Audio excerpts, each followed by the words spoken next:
जिसमें ये कुछ इस तरह से उठकर उड़ते हुए ब्लास्ट के साथ जाती हुई दिखाई दे रही है। नोटिस करने की बात है कि यहां पर जो टाइमिंग है वो ब्लर किया हुआ है, सो दैट आपको असल में ना पता चल जाए कि इसकी स्पीड क्या है।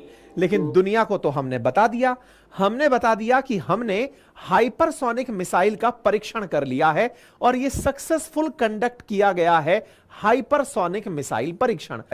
आवाज की गति को मैक में अगर नापा जाता है तो ये 5 मैक की स्पीड पर लक्ष्य को भेद सकने वाली मिसाइल है, जो उड़ीसा के एपीजे अब्दुल कलाम आइलैंड से ट्राई की गई है, चलाकर ट्राई किया गया है। ये अपने आप में हमारे आर्म्ड फोर्सेस को बहुत मजबूती देगा है। ऐसा क्या है जिसकी वजह से हम ये कह रहे हैं कि ये दुनिया के 4 ही देशों के पास है। नॉर्थ कोरिया क्लेम भले ही करता हो, लेकिन दुनिया मानती नहीं है उसके क्लेम्स को, क्योंकि वो ठीक है, मतलब वो चाइना का ही एक्सटेंडेड आर्म है। जैसे कल को बेलारूस कहे कि उसके पास न्यूक्लियर वेपन है तो माना जाएगा कि वो रशिया का दिया हुआ है। कुछ वैसे ही हाइपरसोनिक क्लब में जब भारत शामिल हुआ तो इसकी विशेषताएं भी जान लीजिए कि ऐसा क्या है जो और देश इसके साथ नहीं कर पाए।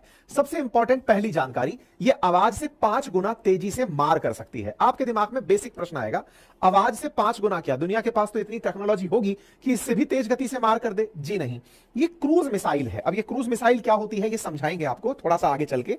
दूसरा इंपॉर्टेंट बात है, इसमें यूज किया गया इंजन। इसमें जो यूज किया गया इंजन है उसका नाम स्क्रैमजेट इंजन है। अब ये स्क्रैमजेट इंजन क्या होता है थोड़ा और आगे चलेंगे समझाएंगे, बस शुरुआत में इतना समझ लीजिए। ऐसा इंजन जो एक्टिवेट ही 5 मैक से ऊपर होता है, मतलब एक तरह से वो इंजन है जिसको लगा दिया, इसका मतलब ही ये है कि आपने 5 मैक क्रॉस कर दिया है। हमारी तकनीकी में स्क्रैमजेट का उपयोग हो रहा है, यही अपने आप में एक बड़ी सफलता की निशानी है। सबसे इंपॉर्टेंट बात यह है कि यह चलते चलते रास्ता बदल सकता है। मतलब अगर आपने एक बार इसे चलाया तो यह मैन्यूवरिंग कर सकता है, रास्ते बदल सकता है। ऐसे में लॉन्चिंग के बाद टारगेट पर तो जा सकता है, लेकिन आपने अगर बीच में बदल दिया टारगेट की, दूसरी टारगेट पर जाकर मार करना है तो यह मार कर सकता है। इसी कारण से अगर कभी रडार इसे कैप्चर कर भी ले कि देखिए वो जा रही मिसाइल, तो इतना तेज गति से जाती हुई मिसाइल है कि पहले तो कैप्चर नहीं होती, और अगर हो गई तो आप जब उसको मारने के लिए दूसरी तरफ से मिसाइल चलाएंगे यह अपना रास्ता बदल सकती है। इसलिए दुश्मन के अंदर इसकी बहुत बड़ी चिंता होती है। मतलब तमाम प्रकार के आपने डिफेंस इक्विपमेंट लगाए हुए हैं और ये उसके बावजूद जाकर ठिकाने पर मार कर सकती है। हमने जो मिसाइल फिलहाल टेस्ट की है ये 1500 किलोमीटर की दूरी पर जाकर मार कर सकती है। फिलहाल 6200 किलोमीटर प्रति घंटे की रफ्तार से चलाकर इसे टेस्ट किया गया है।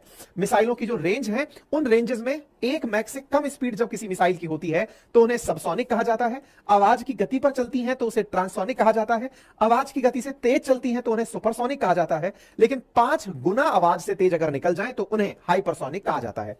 तो जो हमने मिसाइल परीक्षण किया है वो हाइपरसोनिक है। अब बेसिक सवाल आया, सर हमारे पास अभी तक दुनिया की फास्टेस्ट क्रूज मिसाइल ब्रह्मोस थी, वो कौन सी मिसाइल थी? भाई वो मिसाइल सुपरसोनिक मिसाइल थी।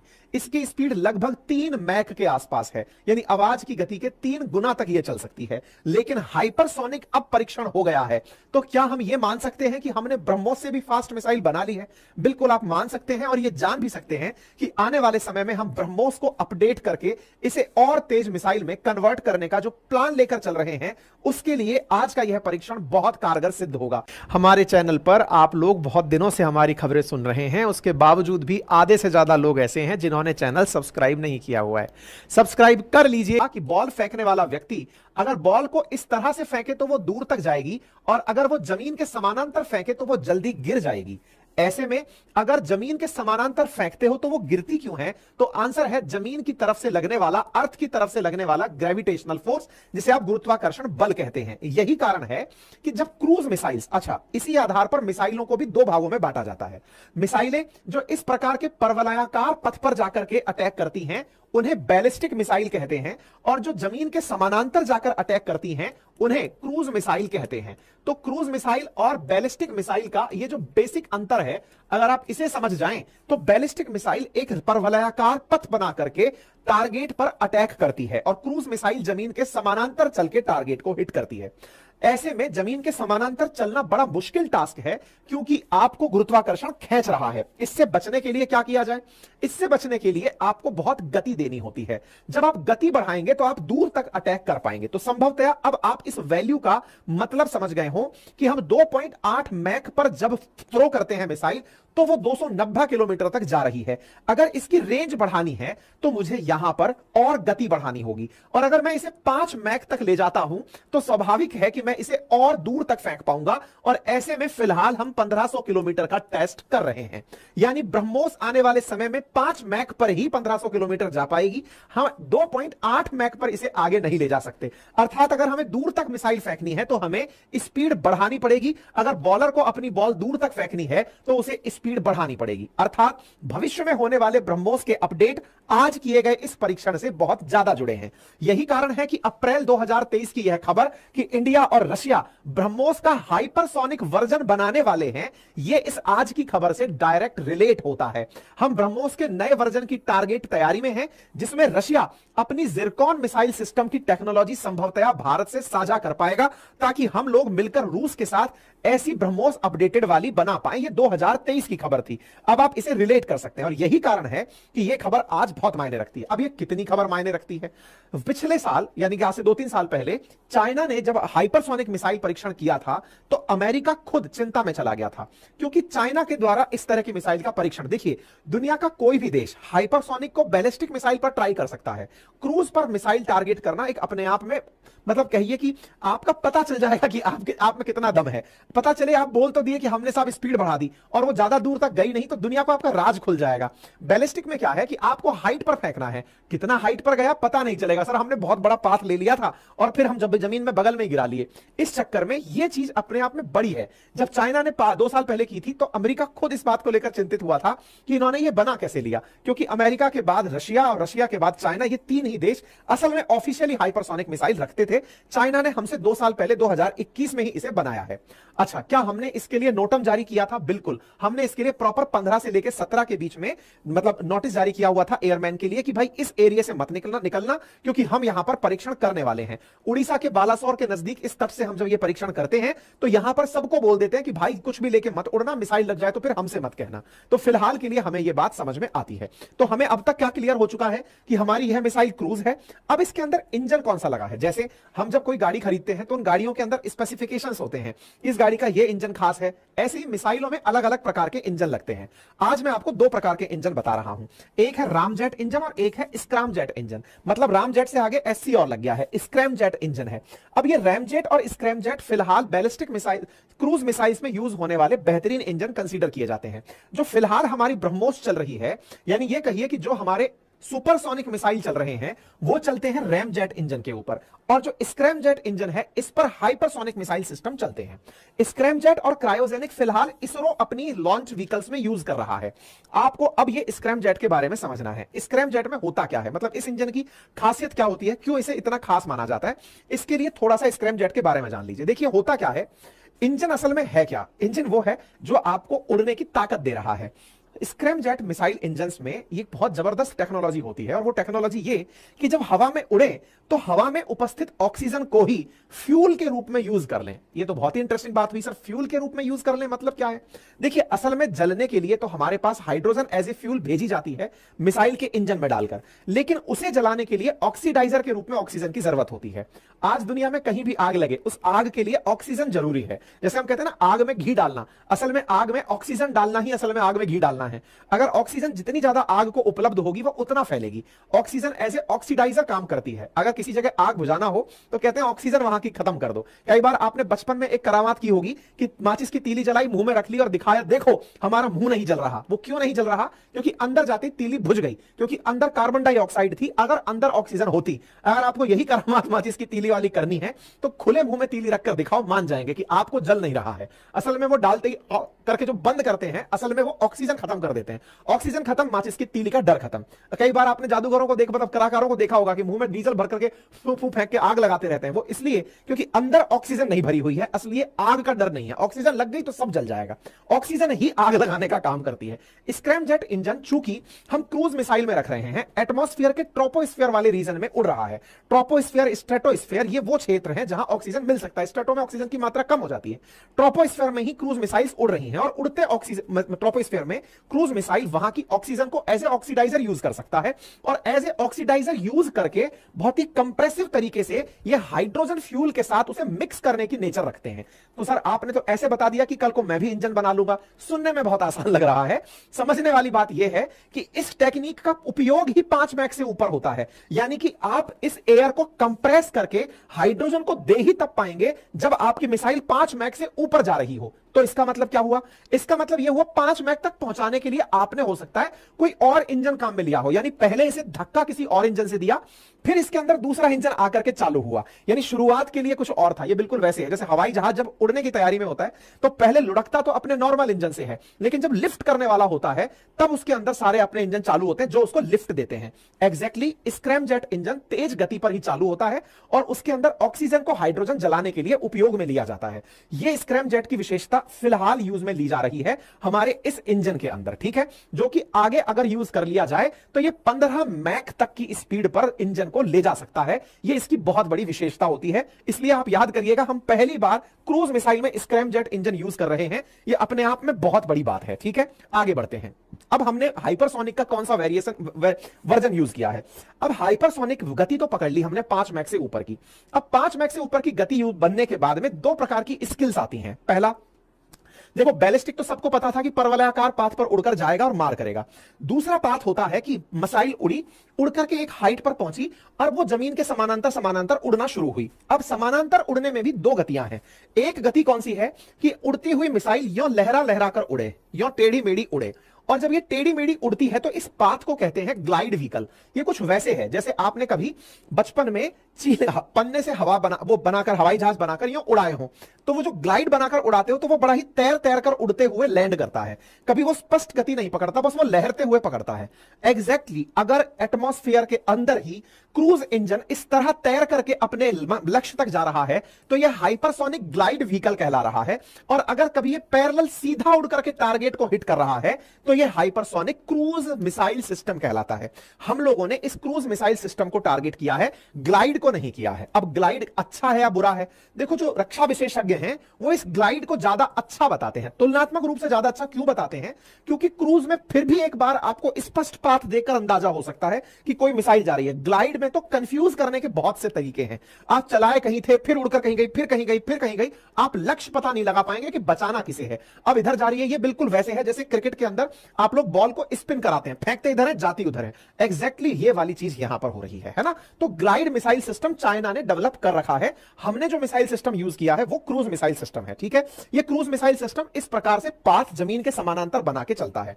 इसकी फायदे क्या होंगे? तो हाइपरसोनिक की सबसे बड़ी बात क्या हो गया? लो ट्राजेक्टरी पर उड़ती है। लो ट्राजेक्टरी मतलब बहुत ऊंचाई नहीं पकड़ी। अच्छा, बहुत ऊंचाई पकड़ लेती तो क्या होती? देखो, जितने भी जमीन पर हम डिफेंस सिस्टम लगाते हैं वो रडार से बने होते हैं जनरली, या थर्मल इमेजिंग यूज करते हैं। रडार क्या है? Radio detection and ranging. मतलब आपकी मिसाइल अगर ऊपर गई तो यहां पर खड़ा हुआ रडार ऊपर से उड़ते एक फ्लाइंग ऑब्जेक्ट पर अपनी रेडियो वेव्स फेंकता है, और जब वो टकराकर वापस लौटती है तो ये कंफर्म कर लेता है कि कोई फ्लाइंग ऑब्जेक्ट है जो हमारी सीमा में आ रहा है।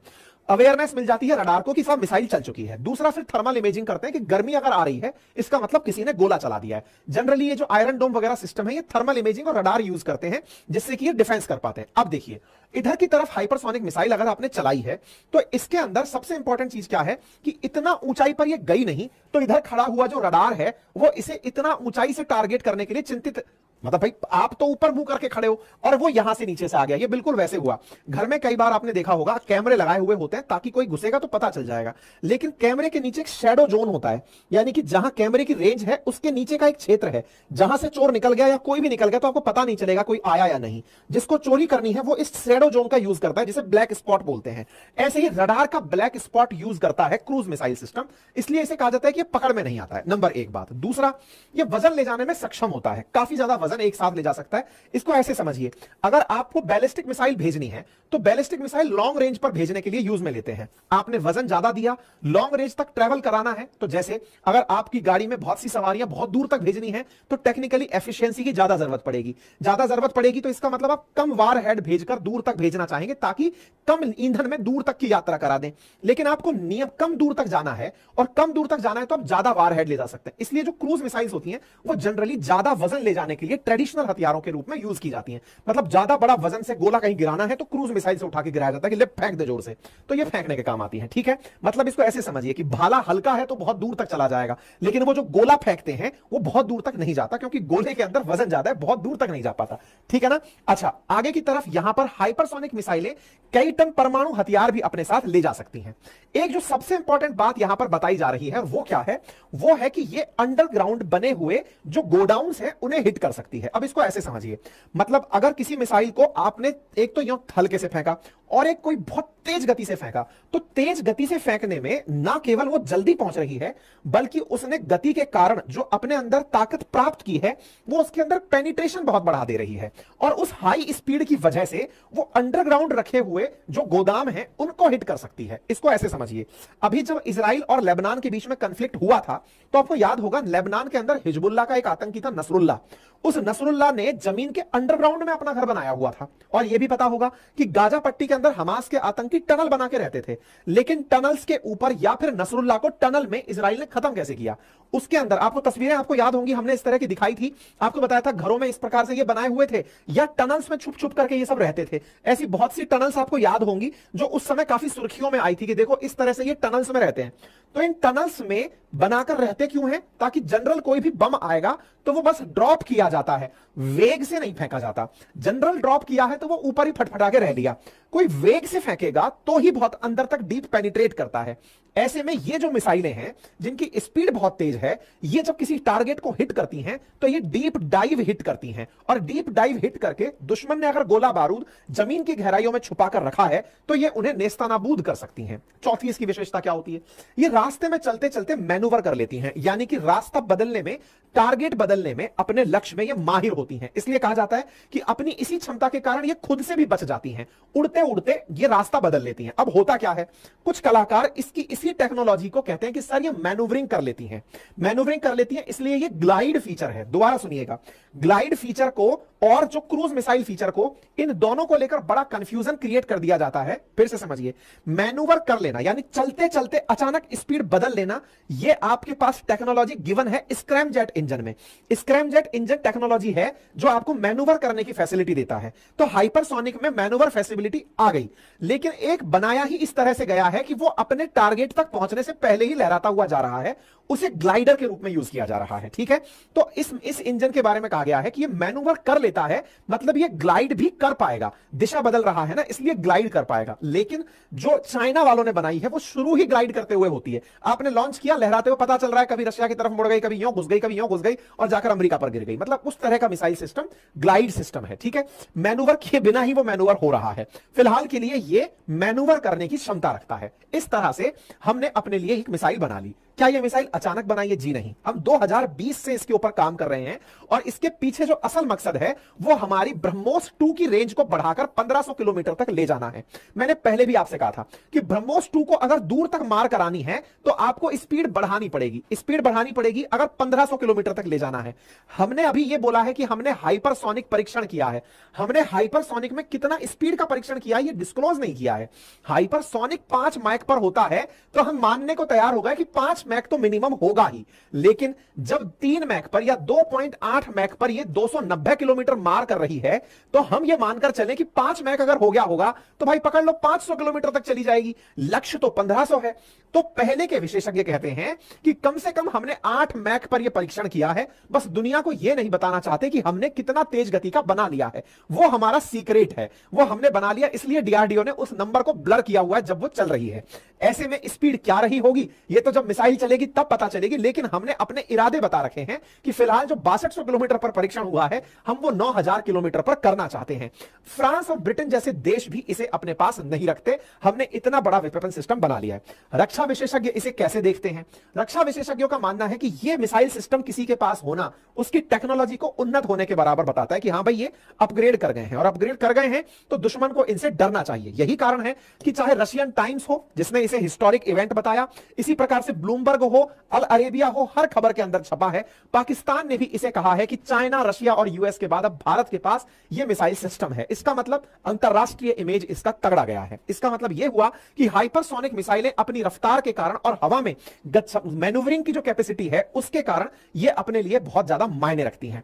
क्या दुनिया में कभी इसका उपयोग हुआ है? तो देखो क्या है, रशिया के पास दो ऐसी मिसाइलें हैं जो हाइपरसोनिक हैं। एक का नाम किंजर है और दूसरी का नाम जिरकॉन है। तो रशिया यूक्रेन वॉर जब हुआ तो उसने किंजर मिसाइल सिस्टम जो है वो चलाकर दिखाया था। किंजर मिसाइल सिस्टम उन्होंने यूक्रेन पर चलाया था। ये वो खबर है 2022 की, यानी कि वो ट्राई करके दिखा चुका है कि हमारे पास है और उसका यूज हम जानते हैं। अब भारत ने इसको बना लिया है तो कुछ लोग तो यही मानेंगे कि ये रशिया से आई हुई टेक्निक है, लेकिन डीआरडीओ ने इसे अपनी तरफ से बनाया है। पाकिस्तान के विशेषज्ञ अब इस बात से चिंतित हैं कि भारत जिस प्रकार से अब आगे बढ़ रहा है उससे निश्चित ही इलाकों में चिंता बढ़ेगी, तनाव बढ़ेगा। क्यों? एक तो हाइपरसोनिक बना लेना और अपने लेवल पर बना लेना। जहां पाकिस्तान चाइना पर निर्भर है, हम अपने लेवल पर यह चीज बना रहे हैं। चाइना की तरक्की में पाकिस्तान अपनी तरक्की देखता है और भारत आत्मनिर्भर होने में अपनी तरक्की देखता है। ये दोनों के माइंडसेट में बड़ा अंतर है। इस बात को पाकिस्तानी विशेषज्ञ पूरी तरह से चिंतित होकर ले रहे हैं और उनका मानना है कि यह हाइपरसोनिक मिसाइल सिस्टम चीन के एयर डिफेंस सिस्टम को भी भेद सकती है, क्योंकि वो हाइपरसोनिक के लिए तैयार नहीं है। इसीलिए यह बहुत बड़ी खबर है। चाइनीज अखबार भी इसे historic hypersonic missile test cover करते हैं और यह अपने आप में एक बड़ी खबर बनती है। चाइना का इस समय एयर शो चल रहा है। चाइना दुनिया वालों को बुला बुलाकर अपनी फ्लाइट्स दिखा रहा है, एयरक्राफ्ट दिखा रहा है कि साहब हमने कितनी बड़ी चीज बना ली है, हम कितनी बढ़िया हवाई जहाज बना चुके हैं, फाइटर जेट्स बना चुके हैं। उस दौर में भारत आकर के अपने द्वारा मिसाइल का परीक्षण अगर कर देता है तो यह निश्चित ही चाइना के इस शो के दौरान भारत की दखलंदाजी कही जा सकती है। मतलब इंडिया का सक्सेसफुल हाइपरसोनिक मिसाइल परीक्षण उस समय हो जिस समय चाइना वाले अपने यहां एयर शो कर रहे हो, तो दुनिया की नजर इस पर पड़ेगी। और यही कारण है कि एएफपी न्यूज आज इसे ऐसे लिखता है कि हाल ही में जो न्यूक्लियर आर्म्ड इंडिया है, यानी कि परमाणु हथियार संपन्न जो भारत है, उसने पहला हाइपरसोनिक मिसाइल परीक्षण कर लिया है, जो कि ऐसे समय पर है जब military aviation power China show कर रहा हो, चाइना दिखा रहा हो कि देखो मेरे पास कितने बढ़िया फाइटर जेट्स हैं। उस समय पर भारत के द्वारा इस तरह की काबिलियत दिखाई जा रही हो, यह अपने आप में दुनिया के लिए भी काफी बड़ा सरप्राइज है। उम्मीद है कि आप सभी तथ्यों से पूरी तरह अवगत हो गए होंगे और जानकारी पसंद आई होगी तो साथियों से भी साझा करेंगे। चैनल पर नए हैं तो सब्सक्राइब कर लीजिए, सो दैट भविष्य में जब भी कोई ऐसी जानकारी आए तो मैं आप लोगों के साथ उसे साझा कर पाऊं।